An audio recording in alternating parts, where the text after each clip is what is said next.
Hello everyone. By the time this video goes up, it will have been a few weeks after the school shooting that just happened in Florida. And before you stop watching, I'm not going to give a heavy-handed discussion on guns and gun rights and, whether we should undo those laws or change those laws. Instead, I want to discuss the quality of the discussion that often comes up after a shooting like this. Specifically, I want to talk about the discussions that often occur on the subjects of mental health. I'm by no means an expert on the legality of these issues. I'm not an expert on guns or violence, but I can speak to the issues of mental health.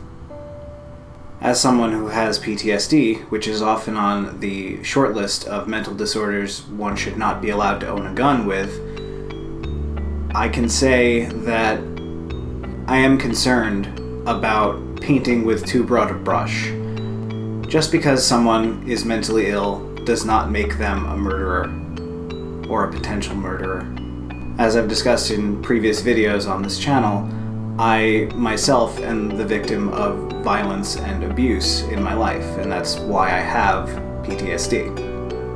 And even I, with that background, which is a common background for a person to wish to do violence, I am not in any way inspired to commit acts of violence even against those who have physically harmed me. So by definition, with me being mentally ill, does that mean I am going to hurt people?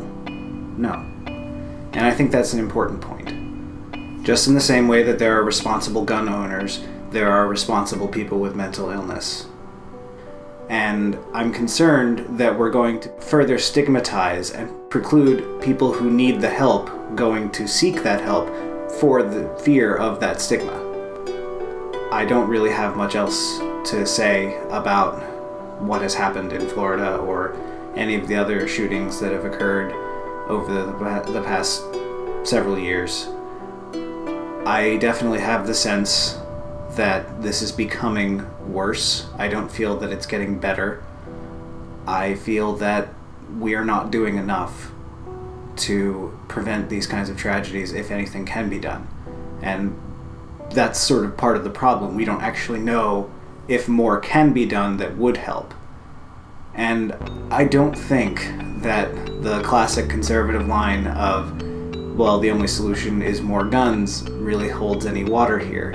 You're just putting gas on a fire. It doesn't really make sense to me. And maybe I'm wrong. I'm willing to admit that maybe that is the solution. At this point, I'm willing to consider it, but we need to do the basic research. We need to figure out what we need to do to prevent these kinds of tragedies from ever happening again. And I'm not naive. I understand that people who are going to want to hurt other people are going to find a way to hurt other people. You can use your bare hands to hurt somebody. I am just tired of the severity and the numbers here. I am tired of watching 20 kids get wiped off the face of the earth by someone who wanted to hurt people.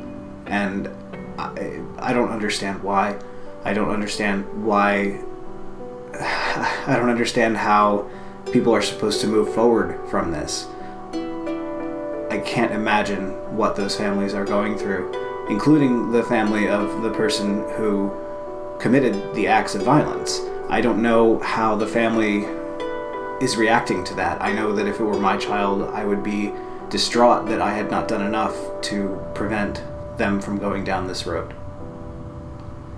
Tragedies like this are horrible, and every single one of them is horrible. I worry that we've reached a point where we're somewhat callous to it, that we're just kind of throwing up our arms and saying, oh, well, what can you do? Give them more guns. I don't know. Try something. I'm tired of not knowing how to feel about these kinds of things, of feeling completely powerless and sad, and I'm just worried that people like me who are mentally ill, I'm worried that we're going to get swept under the rug too. And I think we need to find a balanced way to talk about these things. I don't want to throw the baby out with the bathwater. We need to be very cautious in how we talk about groups of people with mental illness and restricting their rights, because in America it is considered a right to own a gun. For better or worse, that's the way it is right now. And we are talking about removing rights from a class of people just because of how they are and the fact that their brain works differently.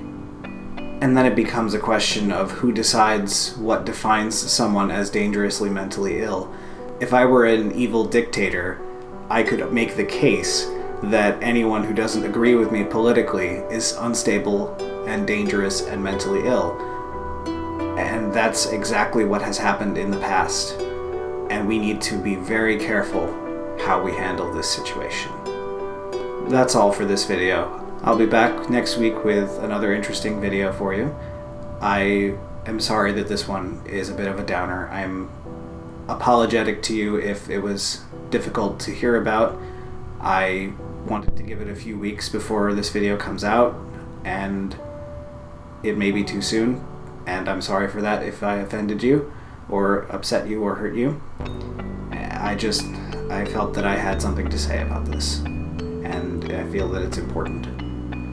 So, you'll see me again next week. Bye, everybody.